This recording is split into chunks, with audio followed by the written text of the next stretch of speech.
Здравейте на всички и добре дошли в новото видео!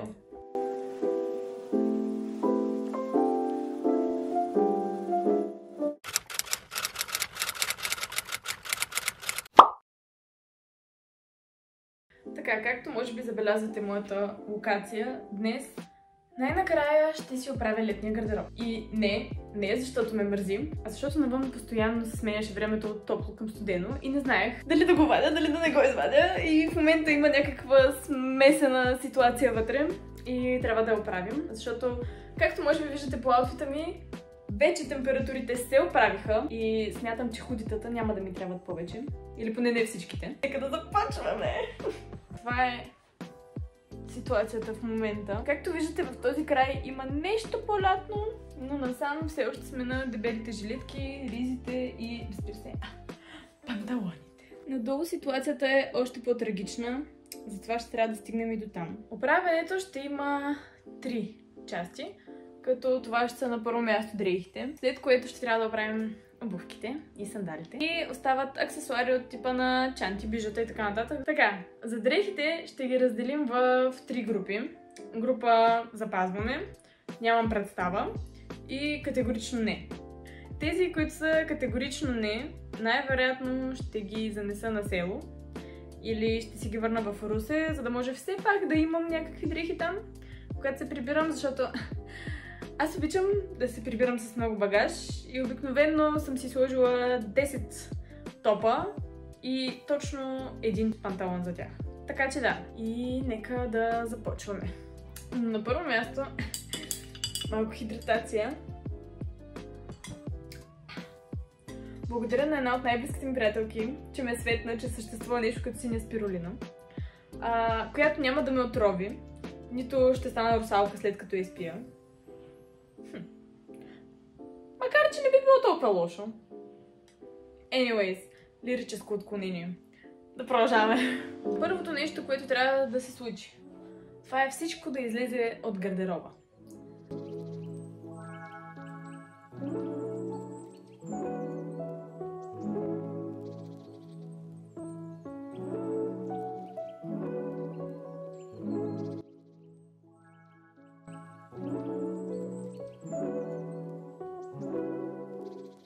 На по-голямата кочина.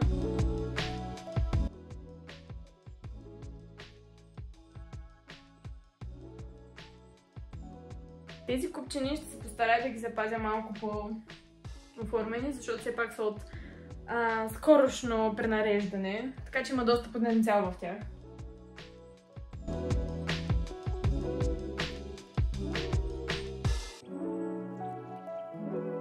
Тук останаха сега само чантите. Не съм много сигурна как да ги разпределя, тъй като имам много чанти, но също ходя само с 2-3 макс. И нямам никаква представа.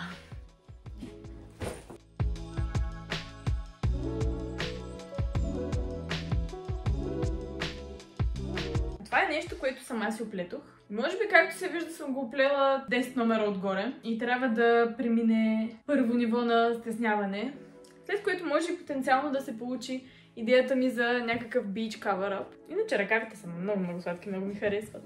Сега ще ви ги покажа през моя ръкав. Много ме кефят.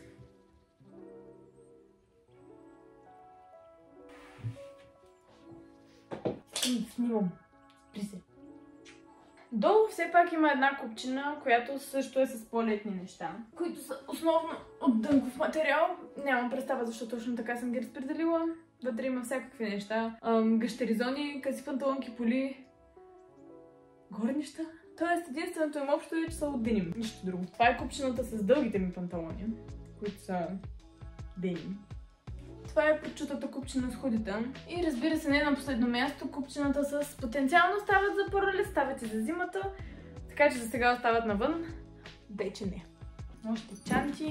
Тук имаме една кутия, в която съм отделила по някаква причина, може би защото нямам място другаде. Вътре съм отделила една чанта, много бляскава, много шикотна. Взех си я за една нова година. Мисля, че не отидох никъде с нея. Да, в принцип е доста. В принцип е доста сладурска. Може би трябва да започна да я нося. Ми трябва някой повод. Шикозен. И вътре има и още един чифт обувки, които да си ходят с нея. Така, кутията на Пандора е кутия пълна с неща. Тя е доста опразнена всъщност. В принцип вътре имаше доста неща, които просто не бях сигурна какво да правя. И все пак ги бях запазила. Не съм ги носила на село, не съм ги връщала в Русе.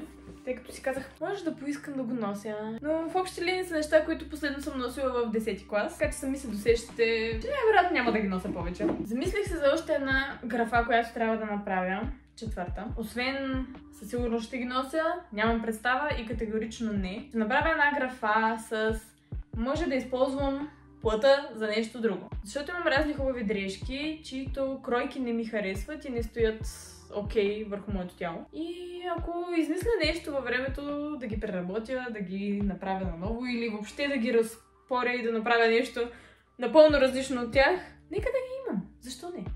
И остана най-долния рафт, където са обувките. Но към тях ще минем после, защото нямат нищо общо с горите си това. Първо нещо, което трябва да се направи. Преди да започна да се трупа обратно вътре, това е да се почисти. С нашия най-добър приятел швантата. Йо.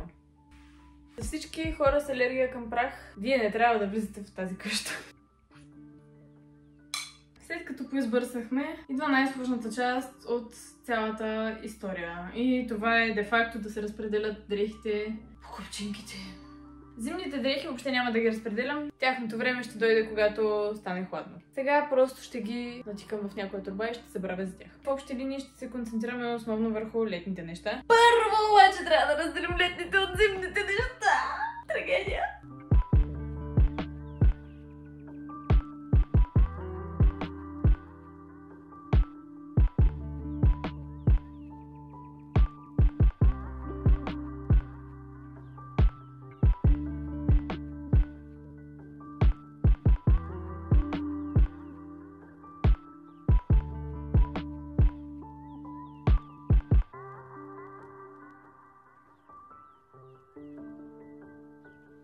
Разделихме летните от зимните дрехи, като още от сега съм си оставила няколко якета. Това са екипите от мажоретния състав, в който съм. Това е пижама. Защото все пак има дни от лятото, които е хладно, така че трябва да има нещо такова. Купчината с зимните се оказа доста по-голяма, отколкото очаквах. Друго нещо, което не очаквах, беше толкова неща да се чудя защо още са в гардероба, като ги махам от закачалките. Бях като... Това са твоите дрехи, смисъл, защо са там? Сега тези неща ще ги натикаме нататък, за да може де-факто да има място за новите дрехи. Станаха ми доста закачалки. Повярвайте, ще свършат, докато закачим всичко, което трябва да се закачи. Стигнахме най-великият момент в историята на човечеството, а това е именно try-on момента, като ще ви покажа само няколко неща, защото иначе няма да ни стигне цял ден. Плюс това искам да включа малко try-on на обувки, така че трябва да действаме малко по-бързо с дрехите. Започваме с абсолютният ми летен фаворит, а именно тази зелена роба с гол гръб. Много ми харесва, взех се миналата година. Може да се каже, че съм я носила поне 50 пъти тогава до сега. Може да се ограничите от коментари за това, че има нужда да се изглади, все пак я вадим от чувала. Следващото нещо е ето тази супер готина лятна рокличка. Честно казвам, супер много я харесвам. Знам, че не е по вкуса на много хора, особено от по-младите, но да, на леляви много и допада. Продължаваме в стил леляви. Но това ми е една от най-любимите летни рокли. Много е подходяща за излизания вечерно време. Много е симпатична и според мен много хубаво очертава женската фигура. Това със сигурност ще я запазим. Това е една малко по-официална рокля, която носих на едно новогодишно парти. И всъщност много си я харесвам. По принцип е за малко по-хладно време, защото е плътна или по-скоро самата материя се усеща така. Но нещо много хубаво е, че както изглежда така разпухлена, всъщност долу има пластик, което я държи на място през цялата вечер. Тази рокля се я взех от Shein преди повече от година. Истината е, че абсолютно никога не съм я носила някъде. Нямам представа защо много ми харесва в тази област как е направена. В принцип е хубава, не защото е некачествена или нещо такова, просто наистина не съм намирала повод явно. И ето това също е една доста по-официална рокля, за която просто нямам търпение да имам повод да облека, защото много ми харесва. Смятам, че е изключително женствена и просто цветът е много готин, много харесвам такова розово. Но също все още никога не съм я носила. Ако някой някога има повод, моля поканете ме, искам да облека. Все пак исках да ви дам пример за нещо, което няма да задържа. Например, ето този гащеризон. Той е с мен от много години, може би от 9-ти клас, нещо такова. Или 10-ти. Факт е, че съм го носила много време, но в крайна сметка вече въобще не ми харесва как очертава тялото ми изобщо. Плюс това, ако не го нося с колан, е съвсем зле положението. И така, че той за сега отива към Русе. И още нещо, което ще пътува към Русе, отново гащеризон. Това нещо съм абсолютно на 100% убедена, че ще го взех в 6-ти клас. Следователно може да прецените от тогава до сега колко съм пораснала на ръст. Много време съм го носила. Но вече не е толкова в моя стил. Това е адски неудобен хора. Защото е със ето такива вързанки горе на раменете и когато съм навън с него, това е гащеризон. И мисля да ходя до тоалетната, трябва да развържа първо всички вързанки, после да го съблека, да се свърша работата и после отново да вържа всичко обратно. Така че да, той отива в Русе. И с това приключва нашия трайон на дрехите. Между другото, ако някой се чуди какво е това е клетка за цветя, която може да видите как сме направили в канала на Слави. Защото котката ги ядеше. Аз много обичам цветя и съм си разсадила няколко лимона, които нямам търпение да станат на лимонови дръвчета. Но I guess ще се видим след 10 години, за да ви го кажа дали са станали. Току-що осъзнах, че трайона на обувките може би ще е най-дългата част от видеото. Така че за тези, на които не им е интересно, ще разграфя видеото, така че да може да го скипнете. И друго нещо, което смятам да направя е сандалите да ги пробваме от най-ниските, като прогресивно ще стават все по-високи.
Мисля, че вече всички разбраха, че аз имам доста сериозен проблем с купуването на топчета.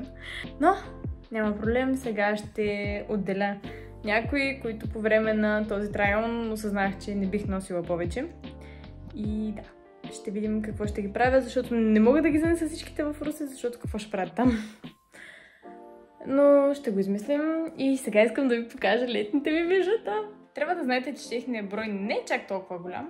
Ето тези супер тренди шнолички. Абе, сладка, много ми харесва розовата. Но в общи линии съм се насочила по-скоро към перлички и герданчета. Като например ето това герданче. Разбира се, въобще не става с тази блуза, но нещо доста семпл са ето тези перлички. Отново не с този топ, но като цяло са много сладолести и много нежни. Тази гривна ми е много любима. Нея по принцип я нося наглезена. Става и за ръка. Ето тази огърничка също ми е изключително лятна, изключително морска и много си я харесвам. И нямам търпение да отида на море и да я нося. И разбира се, класиката в жанра с морските мотиви. Абсолютно обикновено герданче с ръковинки.